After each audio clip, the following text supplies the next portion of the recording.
Welcome to this week's edition of World Crisis Radio, and I am your host, Webster Tarpley, speaking from Washington, D.C. Right now, it's the afternoon of Friday, February 17th, 2017, and we are here in a situation of instability verging on chaos as regards the affairs of the United States government. And it is an unprecedented situation, but there are historical parallels enough for us to be able to guide you through it, and we will.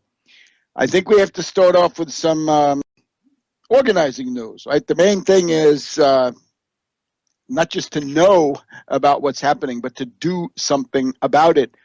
And in that regard, we have got a situation now where for the past 4 weeks, there has been a virtually continuous process of politicization of the American people. This is the real politicization. This is the sleeping giant, not that stuff you saw last year or into the fall. That was essentially a replay of the Perot campaign or the so-called Tea Party. This is now the real thing. This is the kind of thing that gets you back into the great labor struggles of the 1930s and things of this sort. We got to try to be worthy of that kind of precedent.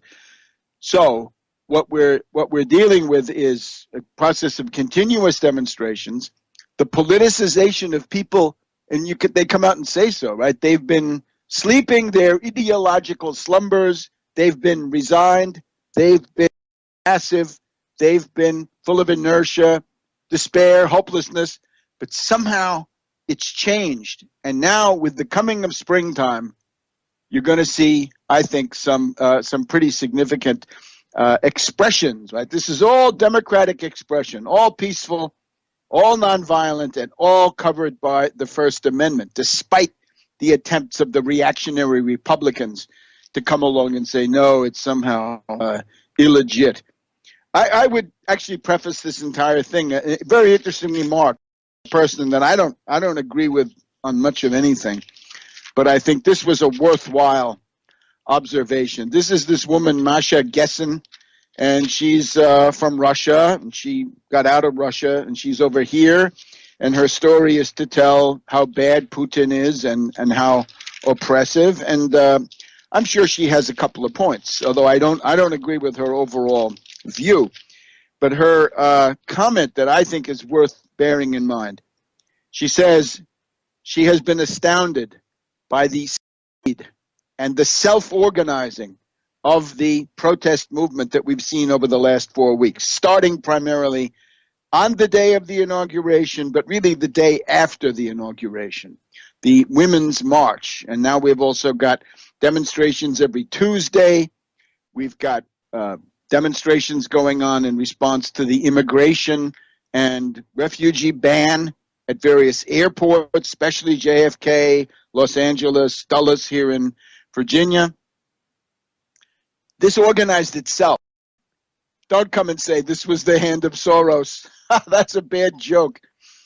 The Republicans are always going to say, outside agitators, right? That was what Bull Connor said down there in Mississippi and Alabama, right? That it was a bunch of outside agitators that were, creating social problems where none really existed. No, I'm sorry. Those are real. So anyway, there's this entire thing. And let me hurry on to say, you got to get ready to go out and voice heard on Saturday, February 25th. Saturday, February 25th.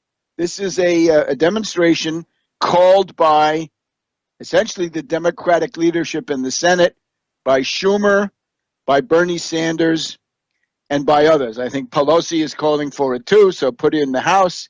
And part of it is going to be this Our Revolution group, which is the form in which the Bernie campaign continues, and all the rest of that.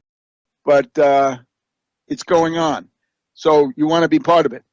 Don't let them limit your choices. Don't let them dictate who you're going to be for and who against, right? You don't have to be for their candidate for the Democratic National Committee. You can pick some other one. And remember, the demands you bring are going to be characteristically your own. I recommend you go to the Tax Wall Street Party website, taxwallstreetparty.us, I think, Tax Wall Street Party. And there you're going to find posters, leaflets, and it all revolves around having demands. Having demands. There's something that went on yesterday, I guess Thursday, which was the Day Without Immigrants demonstration. And the goal of this was said to be purely educational. In other words, they wanted to show people by shutting down businesses where immigrants played a key role, like services you needed, food you needed to have, and other services and forms of production too, that you were going to learn how important immigrants were. I think people should know how important immigrants are. And at this point, I want to get people who know that and who want to know what to do about it. And the flaw of these demonstrations is there are no demands. What's the demand? A day without immigrants, a day without women. Well, what's your demand? Do you want to have Medicare for all so that women can be covered? That would make a lot of sense. And that would build support beyond the specific identity politics, which will never be enough. The Hillary campaign thought you could have a loose confederation of identity politics groups, and it didn't work, did it? So what you've got to do is have comprehensive demands, the ones we call mass traction economic demands. And those have got to be for an entire class of people, for an entire nation. Medicare for all, paid for by Wall Street. 40 million new productive jobs paid for by Federal Reserve credit, 0% 100-year credit, and by the Wall Street sales tax, 1% on all transactions to make the malefactors and the economic royalists pay. We want to have free college. Who's going to pay? Wall Street has to pay. And the Federal Reserve can help us to rebuild the college campuses and provide the necessary buildings, dormitories, and all the rest. So you got to have demands. So when you go to the Democratic Party, Bernie Sanders, Schumer, Our Revolution, Indivisible, whatever it is, on February 25th, it's a week from Saturday. It's a week from when you first hear this program. You want to be ready to go there with the posters and demands of the Tax Wall Street Party. So we say you want to have free college, you want to have 40 million new productive jobs, you want to have Medicare for all, you want a $15 minimum wage, and that's got to be paid for by the other class, the 1%, the Wall Street people, the Federal Reserve bureaucrats who have arrogated to themselves the credit-creating power of this country. And you've then got to get out there and educate people about it, because the Democratic Party won't do that. They're not going to teach you new demands. They're going to teach you, how to stuff envelopes, but they're not going to teach you the science of economic program and how to dispense with Wall Street and ultimately, cut the Republican Party down to what they deserve to be. So, getting back to Masha Gessen, what did she say? It is clear that the United States has the strongest civil society that has ever been seen in world history. Not just the strongest in the world today, although we have that too. The United States civil society is the strongest it has ever been.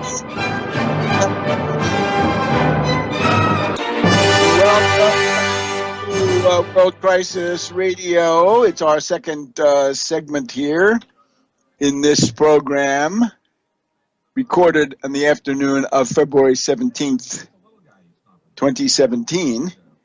And here we are in Washington, D.C. We want to remind you of the daily program, Monday through Thursday, Monday, Tuesday, Wednesday, and Thursday, The American System.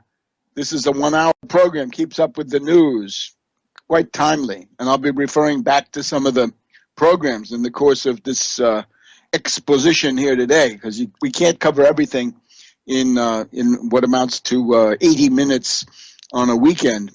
But if you put that together with the daily program, the American System.tv, then you can see, I think, that this adds up to a more comprehensive view. In other words, you don't have to be misled by establishment media. Come over here to us and subscribe to the American System. Costs you about 50 cents per program. Well worth it. We were talking about Masha Gessen, an international observer. I don't agree with what she says about Russia, but I agree with what she says about the U.S. That the United States today, has, by all odds, the strongest civil society that has ever been seen in world history. It is the strongest in the world. It is far stronger than what might exist in Russia, where, of course, it's very weak. Outside Moscow and a few other cities, not strong at all. Stronger than in Europe. Yes, indeed. Stronger than in Western Europe. It is utterly independent of the state. The American protest movement does not depend on the government protecting you or urging you on or anything of the kind. This is her language of civil society. Well, you see what civil society is, right? You have the realm at the bottom of society, the individual and the family, right? The most basic. The individual, the family, maybe the extended family or the atomic nuclear family. And then up on the top, you've got the government, the state, the federal government, the state government, the local government, the county government, all these other forms of government. But in between the individual and the family below and the government above, there's this area that we call civil society. So what does that mean? It would be nice if we had strong trade unions. I guess we don't have them. I don't think anybody at this point really has them in the way that, it might have been the case 30 or 40 years ago. But anyway, we still have a strong civil society, the strongest. It would be good to have unions in there, but above all, these associations, right? It's the kinds of free association that the First Amendment guarantees. You're allowed to group together with people who see it your way and try to do things politically. So it's all kinds of things. It's sports teams.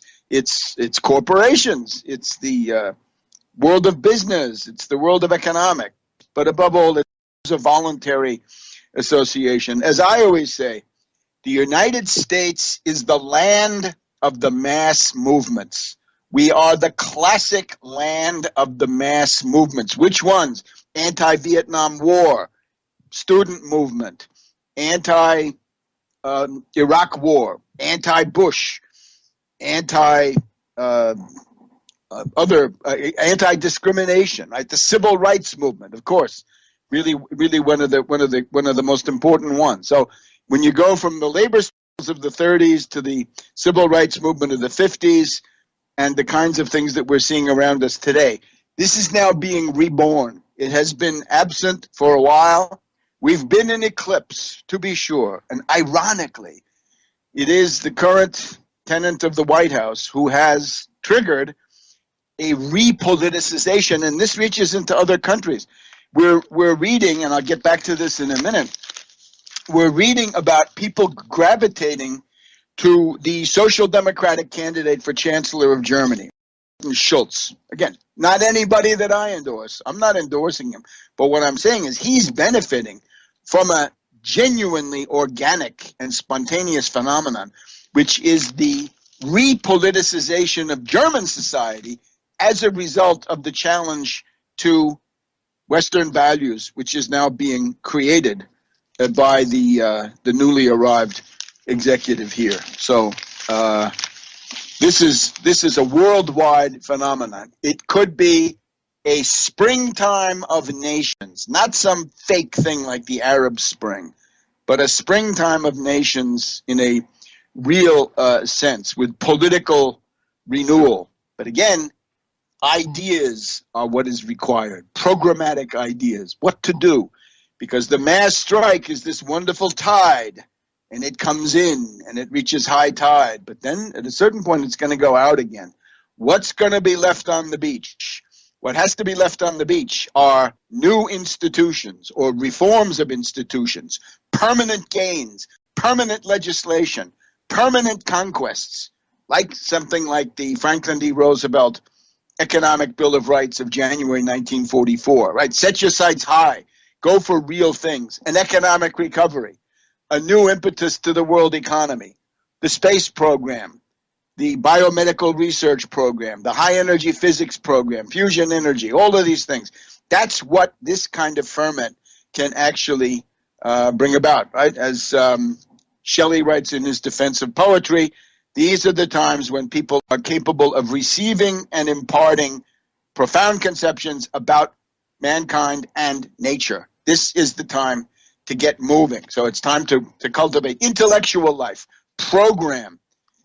We don't need more opportunism. We got plenty. And the purpose of the Tax Wall Street Party is to provide ideas, right? Not to dissolve into the context of opportunism. So thank you to Masha Gessen about, I think, a piece of analysis. In other words, you should be proud of the heritage of this country, which lies on the positive side. There really is something exceptional here from time to time, right?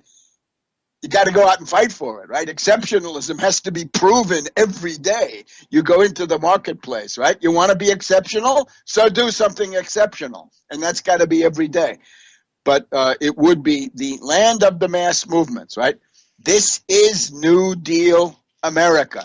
Let me just hurry on, though, to our rather threatening world situation. We are told, first of all, that the White House and the federal government are discussing the possibility of militarizing the question of deportations. In other words, the word is this, and this is reported in a number of places.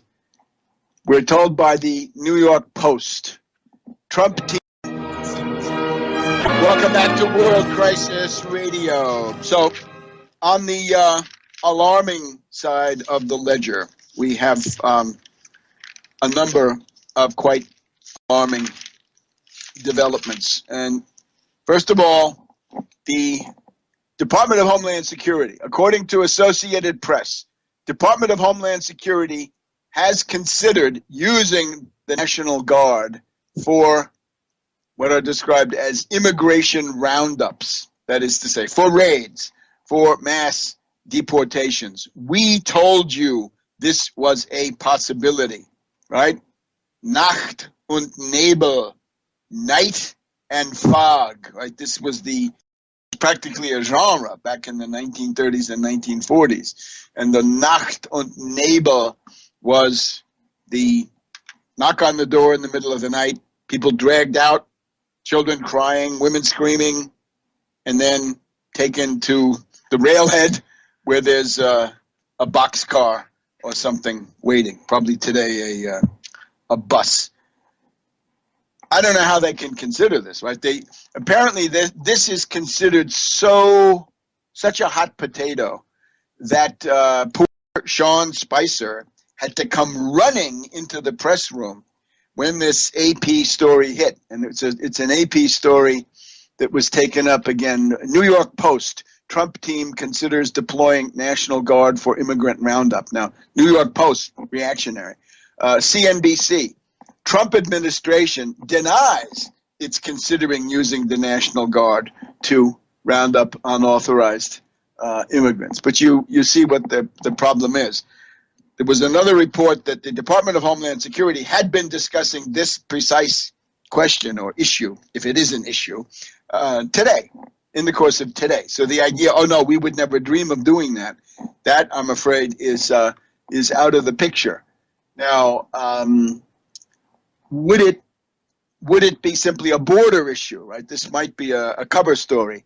According to the AP caption, the administration is considering a proposal to mobilize as many as 100,000 National Guard troops to round up unauthorized immigrants, including nowhere near the Mexico border, according to a draft memo obtained by the Associated Press. So there you see it. Denied, vehemently denied, quickly denied. Staffers in the U.S. Department of Homeland Security said they had been told by colleagues in 2 DHS departments that the proposal was still being considered as recently as February 10th. A official described the document as a very early draft, an 11-page document. Immigration enforcement as far north as Portland, Oregon, and as far east as New Orleans, Louisiana. I'm reading here in the Associated Press text. So this has got to be looked at. And I would regard the response of the White House as a non-denial denial, okay? Since we're getting back to the Nixonian vocabulary of the Watergate time. Well, non-denial denial. Now, we're also told that because of that first executive order, now this is not the executive order with the immigration and ban on the 7 countries, right, which is now practically in limbo. It's practically gone. It's being torn up and replaced with something else. We'll have that for next week. We're told that as a result of the first one, right, making it easier to start deporting people who allegedly have criminal records, there are now 11 million people, 11 million here in the United States who are vulnerable to deportation. And we've seen some of these human cases, right? The division of families, the sundering and rending of the human family carried out by this regime of cruelty. I'm afraid this is going to be a tremendous political problem. But 11 million. Now, in order to do this, you've got to essentially say, well, being in this country, being in the United States, quote, illegally, unquote, is itself a crime. So you don't have to add any other crimes on top of that, right? You don't have to go through red lights or shoplift or whatever. As soon as you've been found to be here without the proper documentation, visa, whatever it is, papers, you can be deported. Now, what that is going to lead to is a public relations horror show. And this really, it shows the lack of political sense on the part of people in this administration. It's going to lead to a public relations disaster because it's going to be an endless series of horror stories. We're told that catch and release is now no longer the practice. It's got to be catch and incarcerate and deport. No sanctuaries. They're going to try busting their way into any city, building, church, any place like this. This is a tremendous net loss for the country, just in the immediate terms of how expensive, how much manpower. Naturally, it destroys any residual confidence in the U.S. on the world stage. And from my point of view, again, as an economist, you have to remember the greatest strategic advantage of the United States is this propensity, this proclivity that people have to want to come here, to want to live here, work here, and stay here, and contribute to the economy. As I've said a million times, without that propensity, we would be suffering a demographic crisis. In other words, not enough people would be our story. That's what you see in China. That's what you see in Japan. That's what you see in Russia. That's what you see in the European Union. We alone have escaped these tremendous problems because people want to come here. And now we've got a regime that says, I'm going to take that great strategic advantage and I'm going to tear it up in front of your face. I think this is regrettable. It's deplorable. What can I say? It really is deplorable. Gratuitous cruelty, which is also destructive of the economic interests of the perpetrator. Makes absolutely no sense. So those are the two things. Now, we've also had a press conference where we've heard more about an all-out thermonuclear exchange than in quite a while. And this was the comments at the White House press conference of yesterday, Thursday, the 16th of February, where we're told that there's this Russian electronic surveillance ship, which is going up the U.S. East Coast all the way to Connecticut.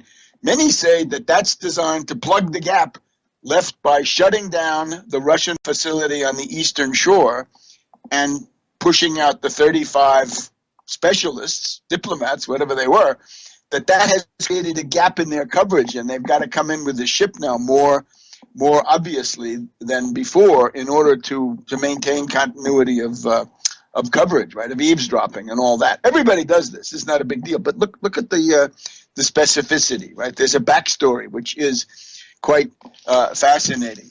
So we're told that the United States is a very powerful nuclear country. Russia is a great nuclear power, and that a clash between these would be the most horrible possible alternative. And I agree with that. But don't get up there and talk.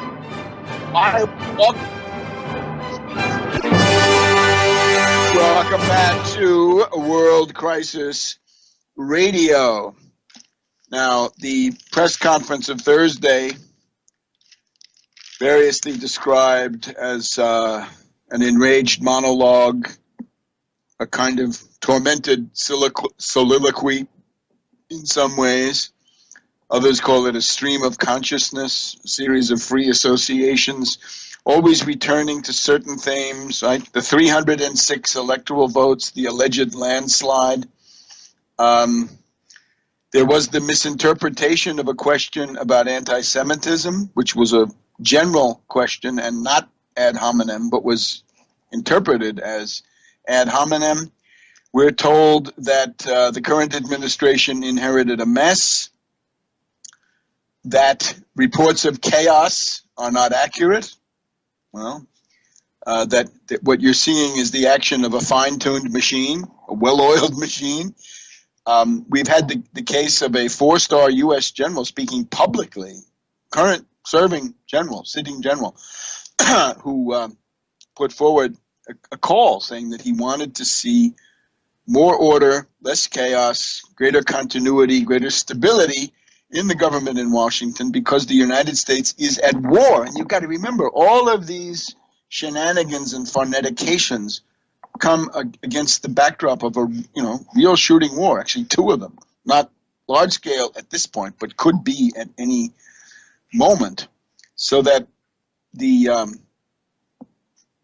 this entire question is not invented. It's not an invention of the media. When you have the four-star general, the commander of the Joint Special Operations Command, saying that he wishes that there would be more stability and continuity, or words to that effect. We're also told that the press is out of control. It's no longer the fake news. It's the very fake news. So all of this would have to be interpreted. We're also told that the leaks are real, and they are nefarious, and they are criminal, and they are illegal. But the reports based on them, the stories inspired by these leaks, those are simply fake news, very fake news. And there's also the gravamina, right? The cahier de doléances, the list of grievances, complaints, and slights, snubs, unfairness, and so forth, which is actually the opening gambit of this statement. We are told that a new travel ban will be issued in the coming week. Now, you may remember, last week we were told that there would be something big for national security this week. This week is now over. The White House has gone on to southern points, eventually Mar-a-Lago, So it won't happen this week, but we're told that there's going to be one next week. And you notice there is this pattern of promising things for a specific time, and then they don't occur. It's going to be another travel ban. Now, here's the problem with this. According to Judge Leonie Brinkema here in the Eastern District of Virginia, the old Rocket Docket, she issued an opinion which was in response to the Attorney General of Virginia, right? Not Washington, not Minnesota, but Virginia. And Judge Brinkema went farther in terms of the legal issue, less so in terms of the applicability. This is only for Virginia. It doesn't cover the whole U.S. But Judge Leona Brinkema says that it was clear that this executive order was a camouflage for an attempt to establish a religion. In other words, to establish Christianity as a religion and to disestablish or somehow rule out or, unfairly relegate Islam and anybody else, right, to some other status. So that can't be done. Now, the federal judiciary, once you've got an authoritative federal district judge like Judge Brinkema, comes up with this stuff, will that motivation, that intent, not remain as a fact in the background for the new draft? In other words, the revamped, redrafted, rephrased ban, won't that be quite transparently just another way to try to get the same result with somewhat different verbiage and leaving out the green card holders and a few other things like that, right, with interagency process? Now that you've shown your hand, can you go back on that, right? Once it's clear that this is a version, at least, of the Muslim ban, what are you going to do about that? So I think at least there would be a hope that some judge, maybe Judge Brinkema, would respond to a new draft by saying, well, this is going to be unconstitutional as applied. In other words, because what you're getting at is still the same thing. You're trying to do the same thing with a slightly different bureaucratic mechanism. We're also told that there might be more U.S. troops going to northern Syria.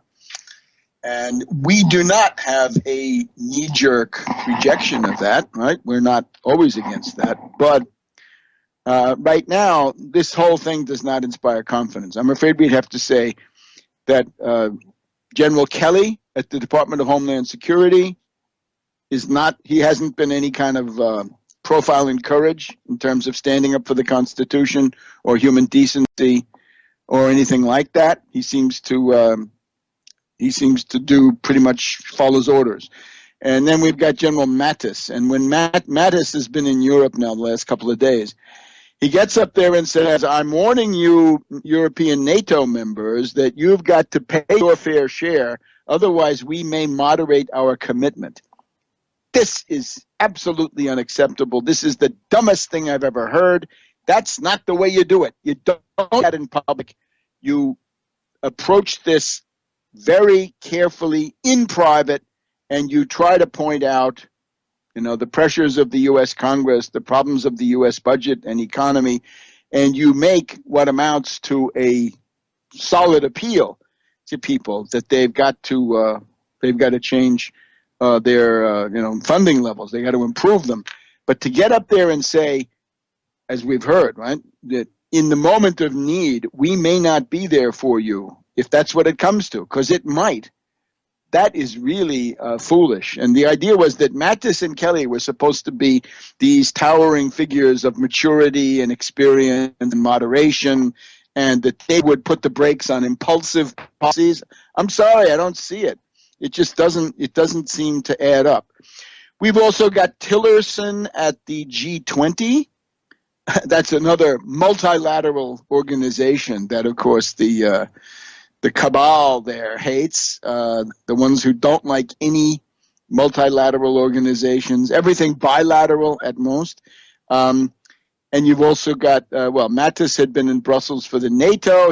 And they're all converging now on Munich for the Munich Security Conference. And this includes now Vice President Pence, who will be winging his way over to Munich, right? This is the old Wehrkunde conference founded by Ewald von Kleist, someone new in Germany some years back. Came out of eventually had been a veteran of the plot against Hitler in July 1944, and a very interesting figure. And this is, of course, this great clearinghouse for East-West ideas. Russia, Europe, U.S., China has been there too. So all of that's going on now. We ought to take a look at what we can call buyer's remorse, the great disillusionment, right? La grande délusion. This is now Ash Wednesday for various enthusiasts. What can we say? There's a great awareness growing that what they thought they were getting is not what they're getting. And a lot of people all across the spectrum, right, from New Age to libertarian to all different stripes in between, now disappointed, disillusioned, not happy. Here back in a minute. Welcome to the second hour of World Crisis Radio. This is Webster Tarpley speaking from Washington, D.C., and once again, it's the 17th of February, Friday. You're going to be hearing this on Saturday, the 18th. And we urge you once again, subscribe to The American System at americansystem.tv. Keep up with all the news, all the analysis, all the insights on Monday, Tuesday, Wednesday, and Thursday as well. It's better than the establishment media. Now, let's just go through the big earthquake of this past week, right? Remember, we had Mexico, first of all, saying that Mexico will not pay for the wall. We had the immigration and refugee ban, which was overturned and halted, TRO'd by a federal appeals court. We've got additional opinions coming in against it from other federal district judges, as, for example, in Virginia, as we were saying.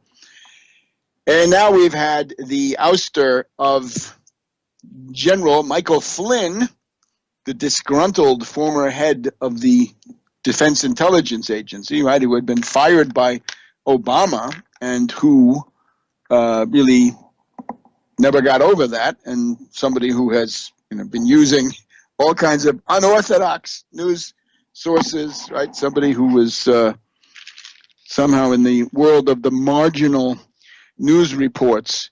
Now, he obviously, according to the most recent stories that we have, right here, Washington Post today, Friday, February 17th, Flynn told the FBI that he did not discuss sanctions. So former National Security Advisor Michael Flynn denied to FBI agents in an interview last month, that is January of 17, that he had discussed U.S. sanctions against Russia with the country's ambassador to the United States before President Trump took office, contradicting the contents of intercepted communications collected by intelligence agencies, current and former U.S. officials said. So, Flynn has been, I believe, forced to resign or resigned. Maybe we don't know that, but one way or the other, no longer in office. And Flynn had apparently told inside the White House to, looks like everybody but Trump. Flynn was saying, oh, no, either I didn't talk to him, that was for a while, or I talked to him, but I didn't say anything about sanctions. I just said, Happy Christmas, sorry for your Red Army Chorus members getting killed in that air crash, and let's set up a phone call, and things of this nature, but not the sanctions. So Flynn was then interviewed, questioned, interrogated by the FBI, and that was on the 26th of January, a Thursday. And at that point, or shortly before that, in other words, in the first week of the new presidency, and on the 26th, this heroic lady, Sally Yates, acting attorney general, went to the White House and told McGahn, M-C-G-A-H-N, the White House counsel, Trump's in-house lawyer, saying, look, we believe that your man Flynn is blackmailable because he's been telling different stories about his contacts with the Russian embassy. There's kind of a pre-World War I flavor to some of this stuff, these kinds of dealings. But at any rate, at that point, Flynn had told Pence, according to the story goes anyway, that Flynn had told Pence that no, there's nothing to it. I didn't talk about this stuff. Pence had gone on television, of course, in mid-January to say something else, and then it built up, right? That as soon as it became known that the U.S. Department of Justice, through the acting cabinet officer involved, had warned the White House had done nothing about this for 2.5 weeks, as if to say, well, he may be blackmailable in their opinion, but we don't share that. We're not going to do anything about that. Then came the more recent report last night and the evening of Thursday, the 16th of February, that there had been this FBI interrogation, and that Flynn had told a story which contradicts the other story which he had told. So, lying to the FBI is a felony. You never want to do this. This is a felony, and it's often quite easy to document. So Flynn is in big trouble. Flynn has had his security clearance lifted, right, by those authorities, right, as this all came tumbling down. So that's one thing. I would think at this point, and I've said this a few times, I think Putin, Lavrov, and the Russian government need to understand that this entire gambit, this entire caper of meddling in the U.S. elections has been a disaster for them. It has not benefited them. I think it would be very, very short-sighted to think that it had. It has been a bad scene for Russia. It has above all engendered a kind of wave of popular hostility, which I have not seen. In other words, all the left liberals, all the Hillary people, all the leftists, and especially the black community. The black community seems to have taken this to heart in a very special way. There's a wave of hostility against Russia, that Russia is not just a country that sits out there, but it comes and imposes a right-wing government on the United States, which we didn't want, and which is not really representative. It's a minority government, and it has come into power with the help of these machinations. So it's a loser. Now, there's a history. I've gone through this also several times. In the period, say, between about 1928 or so and 1933 or thereafter, the policy of the Communist International was to say that the fascist movements, the National Socialists, were not the enemy, but the Social Democrats were. The Social Democrats and the trade unions were the social fascists, right? That was the Comintern line. And, of course, that contributed to the National Socialist seizure of power in Germany in January of 1933. And then look what Russia got out of that. In other words, the Soviet Union, by focusing their main attacks on the opponents of fascism in Germany, got a fascist regime, which then turned around and within 8 years was at the gates of Moscow. Was that smart? Not smart. And I'm afraid there's no indication that this lesson has really been learned. In other words, if your goal is to try to exacerbate social tensions in the United States, fine, you've done that. If you want to try to break up the multilateral Western alliance system, I know you're trying to do that. I don't think either of those will work ultimately. I think the both of those are going to boomerang. I don't think it's going to be successful. I can see the idea. I understand the track record of what the U.S. has done to Russia in many ways, right? The color revolutions and the interference and the meddling. Yeah. But just to respond to that mechanistically, that is very foolish. That is not statesmanlike.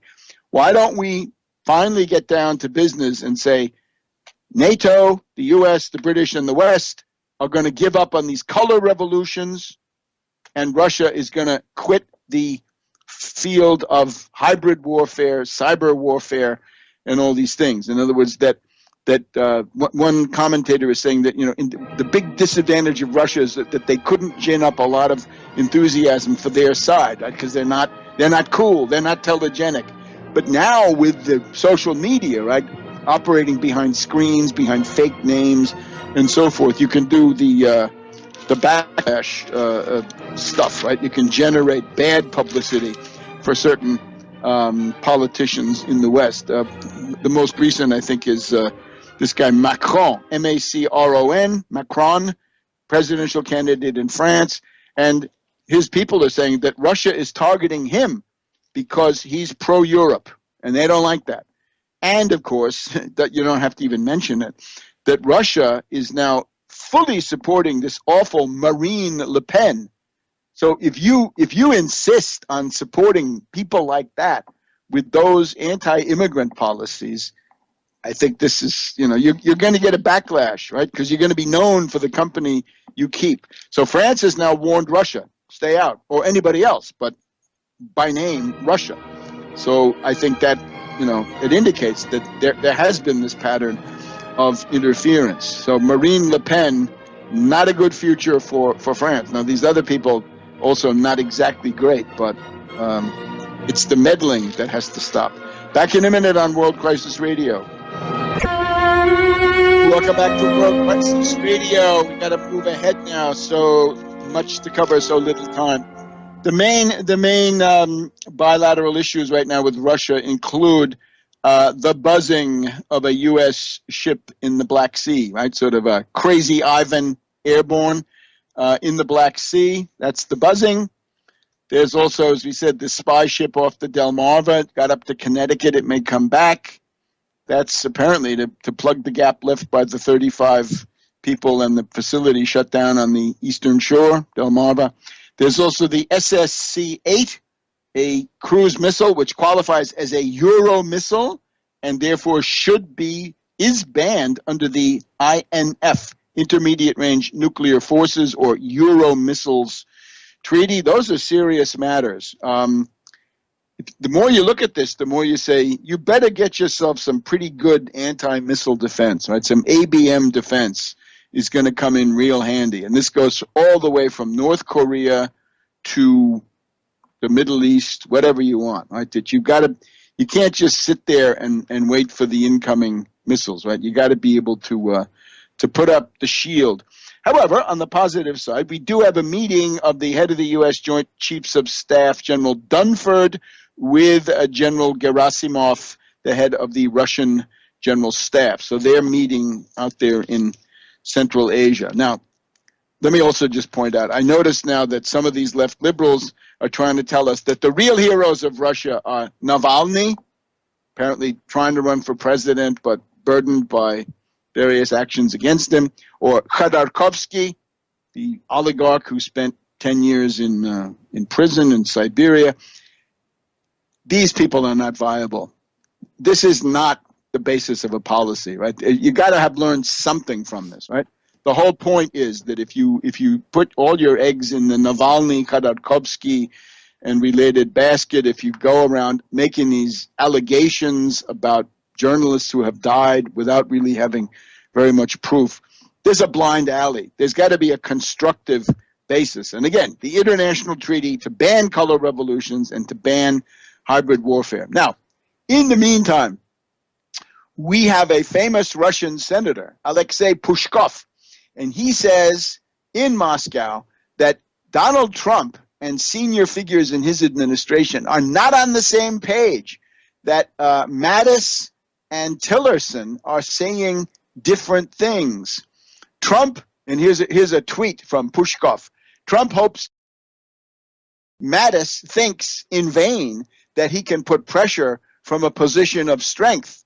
Tillerson is playing a second Kerry, 3 lines from one administration. And now today when we had the head of NATO meeting Russian Foreign Minister Lavrov, the NATO guy says, this is Stoltenberg, right? He said, I'd love to have more dialogue with Russia. And he said, yeah, Lavrov says, yeah, but you want it from a position of strength. No, from a position of predictability, right, of stability. All right.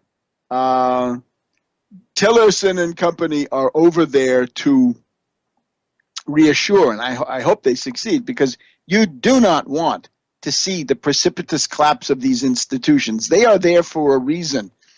And, reform, yes, but wholesale wrecking, no. And I don't care about the fourth turning. The fourth, fifth, or 25th turning is no reason for this stuff, right? Some kind of crazy mystical mythology. No. All right. Now, here's the thing, though. Some of the Russian media are turning away from Trump. Here we have an article. BBC, Moscow, 6 hours ago, right? Today, the 15th of, the 17th of February. So, as we have noted, for a long time, the Russian media, be it in Russian or English or others, all completely in favor of the Republican ticket. But now it's shifting, right? There's a moment of disillusionment. We are told that in the month of January, Trump was on Russian television more than Putin. Oh, Trump eclipsed Putin on Russian television. Now, this cannot be wise policy for these TV executives who want to keep their jobs, right? Because obviously Putin wants Putin to be the leading figure idolized on Russian television. For a while, Trump was the golden boy of Russian politics. And again, in January, he outshone Putin. But now it's different. Here we have the leading daily newspaper, Komsomolskaya Pravda, okay? And they're not happy with Trump. They say Trump is making contradictory statements about NATO. Contradictory statements, yeah, especially if you factor in, what Mattis and Tillerson and these other people say. During the election campaign, Trump had been saying that the NATO alliance was obsolete and useless. Less than 2 months have passed since he moved into the Oval Office, actually 1 month, and he's already expressed full support for NATO. And then this is a Russian proverb. As the saying goes, you need to be drunk yourself to understand the true position of the American president. And then they say at the meeting with Lavrov, Tillerson was tense and confused and not happy and otherwise things not going too well. Now, this is a change because earlier this week, at the moment, I guess, on Monday night when General Flynn quit, there were significant voices raised in Russia, in Moscow, in the Russian media, to defend Flynn, right? That Flynn was a peace angel. And above all, what's coming out now more is this stuff about the dark forces of the U.S. intelligence community, right? This leads us to another, maybe perhaps separate, but the deep state and the shadow government and how bad they are. But dark forces, right? Chumnie Sili, the dark forces of the U.S. intelligence community are undercutting the wonderful peace angel Flynn. Not so good. So all of this stuff is now going on, contradictory, and you've got to be drunk to follow him. So according to Trump, the whole Russiagate, Kremlingate story is a ruse. So Russia is a ruse, and it's all invented. But again, the leaks are real, he says, but the news reports based on them are fake news. All right, Konstantin Eggert. This is Dozhd, Rain Television. This is on Kremlin station. We'll get back to him in a minute on World Crisis Radio. Welcome back to World Crisis Radio. Now, of course, Flynn has got to be replaced, and this is a story in itself. At the moment, it's General Keith Kellogg, 3-star general, apparently close to Flynn while he was there. Who knows after that? There was then this guy, Harward. Harward was offered the job and said no. And the reason he said no is apparently he was told that he had to keep this K.T. McFarland, this charming lady who was a veteran of Fox Television, where she was a commentator, so maybe she has a certain schematic mentality. But Harward said, no, I need my own team. And K.T. McFarland, I don't know, I can't function like that. So he declined. Of course, in his statement, he says he needs to, think about spending time with his family. So Harward is not going to be the one. Now, Trump said yesterday in the press conference there are 3 others. Nobody knows exactly who the 3 others are, but it's thought that they are General David Petraeus, neocon general, the neocon general par excellence, and I would say this would be a very bad choice because this would be somebody who, what can we say? He's extremely ambitious, and he does not respect the hierarchies in the way that you'd think a military officer would do. And he's also disgruntled because of what happened when he was pushed out of the CIA directorship right after the 2012 election because of sharing secrets with another charming lady. So there's that one, Petraeus, and we would say no. Then there's, let's see, we have two other candidates. We have the former head of the NSA, General Keith Alexander. Right, this would be the NSA, electronic surveillance people. And then here's another one.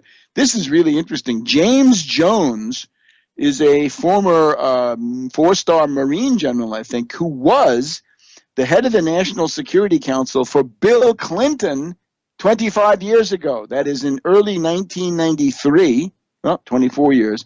James Jones was, for a while, the Clinton NSC, and then Clinton decided that he was not a good fit, right? And it was incongruous, right? Now, none of those is really very good, but it could be worse. It could be worse. Here comes Senator Ted Cruz reminding us, how other alternatives were really not very good.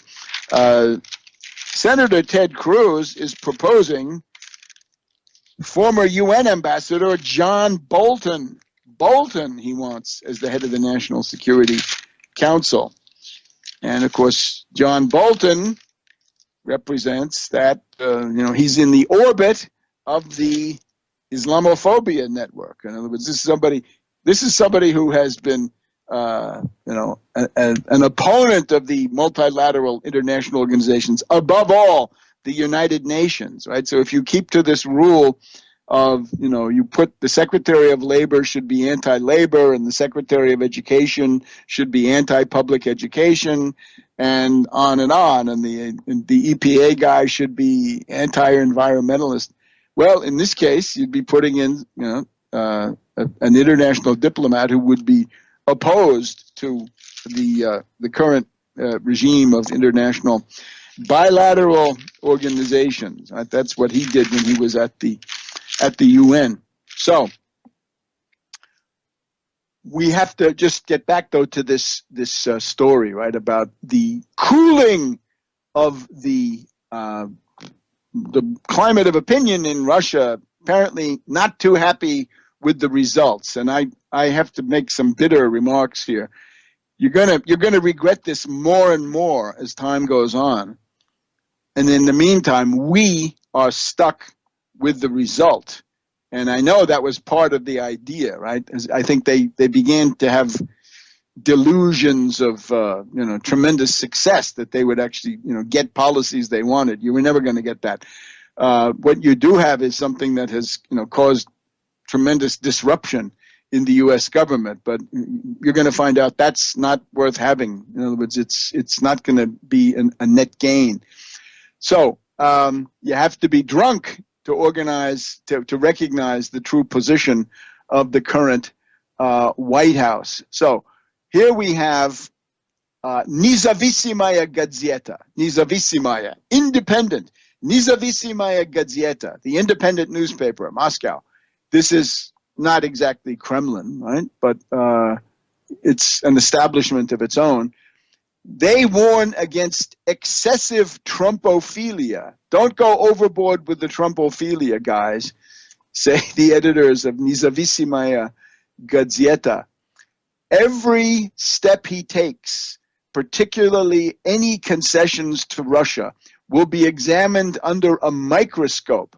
It's hard to believe now that there ever was a window of opportunity to improve relations that made it seem worth raising our glasses and toasting Trump's victory, because they did, right? There was, an amazing wave of gloating amid the champagne bubbles when the American election results came in, and I'm afraid this was not wise. This was like a quick fix, right? It reminds me of Khrushchev said, what am I doing? I put my missiles into Cuba and I've solved it, right? I get back to parity. And it didn't work out that way. So here we also have a political commentator on this TV channel, Rain, Dozhd. So the Rain TV, this is not the Kremlin now. This is independent. He says, I was told by somebody closely connected to one of Russia's main state television companies that there are instructions to scale back the coverage on Trump. He's gotten it confirmed that such instructions exist, and they were issued in the wake of Flynn's departure.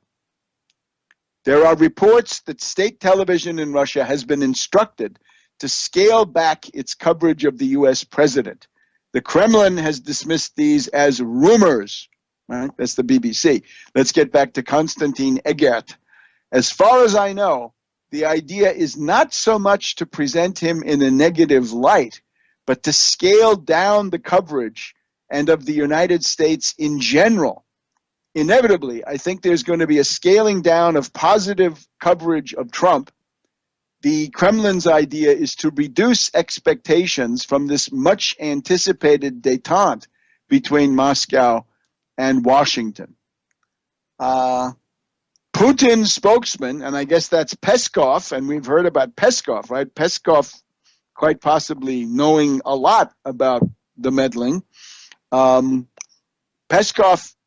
and I'm assuming this is him, right? President Putin's spokesman told the BBC that reports of Kremlin meddling in U.S. politics were absolute rubbish and fake news. And it is Peskov. TV channels and the Russian media have total independence to decide their own editorial policy.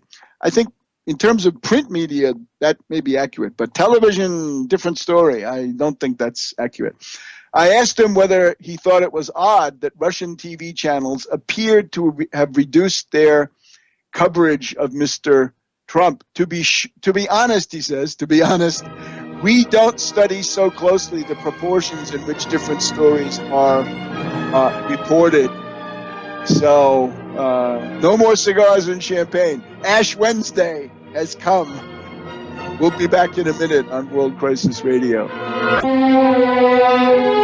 Welcome back to World Crisis Radio. Already at our final segment here for the Friday, February 17th program. Let us try to cover up a couple of highly interesting stories in short order. So, look, the German election. Now, this is interesting, right? According to Newton, which we do not admire, for every action, there's an equal and opposite force of reaction. Well, now that you've got the current U.S. White House, what's going on?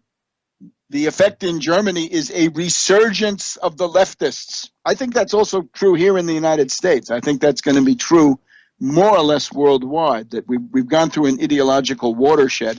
But it is that the social democrats have gained unexpected momentum, leftists, right, based on trade unions to a significant effect. Their new leader could unseat Merkel. Notice, we're not talking about this alternatives for Germany, right? Alternative für Deutschland and their leader, Frauke Petry. No, they are losing in the polls, right? So this crude and I think misleading analysis, right, that the anti-immigrant populist right-wingers are going to take over. No, not in Germany and not in some other places either. So now this is funny. This is Martin Schultz. Okay, Martin Schultz, age 61, has been, you've seen him, he's been the head of the European Parliament for quite a while. And the Washington Post dares to describe him as charismatic. Charismatic he is not. But he's Martin Schultz, and he's a leftist. And here's the line coming from Martin Schultz, right, veteran of all those years in the parliamentary vineyards, right? We will never give up our values, our freedom and democracy, no matter what challenges we are facing, says Schultz.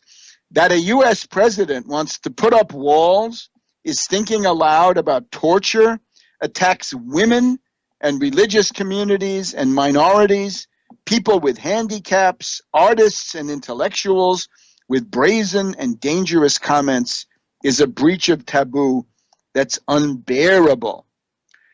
Only 22% of Germans are now positive on the U.S. Now this, you got to watch out for this. This is a country you want to have on your side. Germany and Japan, interesting symmetry, but those are the ones you're really going to need, along with Europe in general.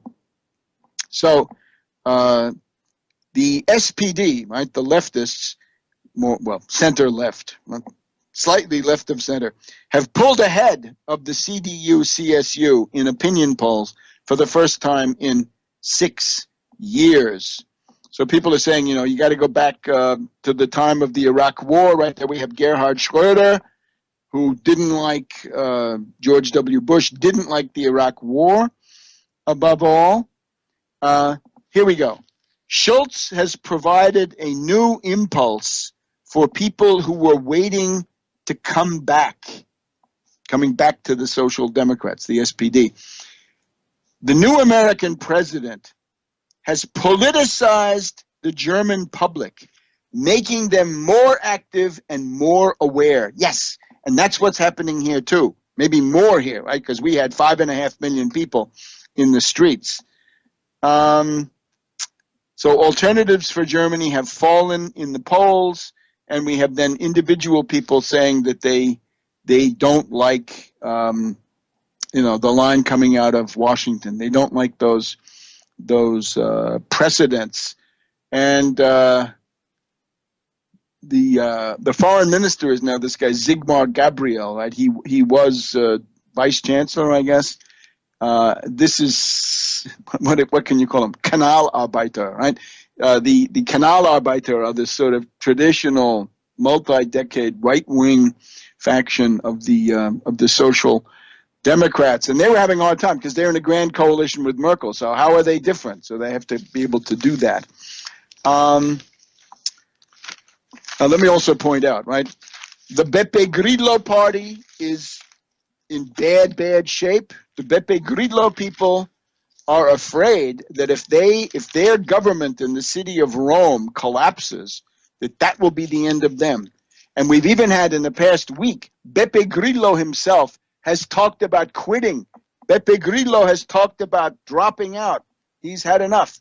So Mayor Raggi of Rome is collapsing, and Beppe Grillo says it may be time for him to hang it up. In Germany, it's the Social Democrats, not the right-wing populists, not the pro-immigrant, no, but the Social Democrats. And there are a lot of people in Europe. The U.S. ambassador proposed, right, nominee, The guy who was proposed to be the U.S. ambassador to the European Union is on record as saying, I helped break up the Soviet Union, and now I'd like to do the same thing for the European Union. This is crazy. This cannot be the policy of the United States. This is courting absolute disaster. And for what?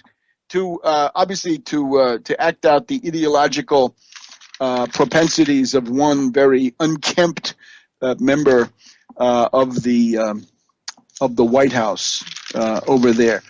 Now, we should also be aware. Let's keep in mind, right? The official title on this demonstration coming up on the 25th of February is that this is for health care, right? We would say the way to save Obamacare is to go straight to Medicare for all. In other words, that will do it, and that will do it for everybody, and that gets you the broadest possible coalition. It gets the private insurance companies out of the picture, right, if they have turned their back on the American people.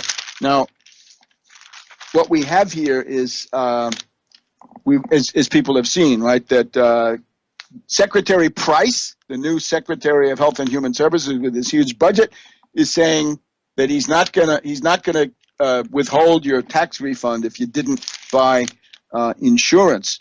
But now the Republicans are in big trouble because there is this Medicaid expansion. These are 11 million people, and in many states this has been a godsend, right? In the poorer the state, right? Kentucky, West Virginia, Appalachia, Tennessee. These are the places where they really needed this. You have states of all stripes that have taken up the expansion, and you have members of Congress who are looking beyond the rhetoric and trying to do what is right for their states or their districts. Bob Goodlatte, Republican of Virginia, says the elephant in the room are the entitlements.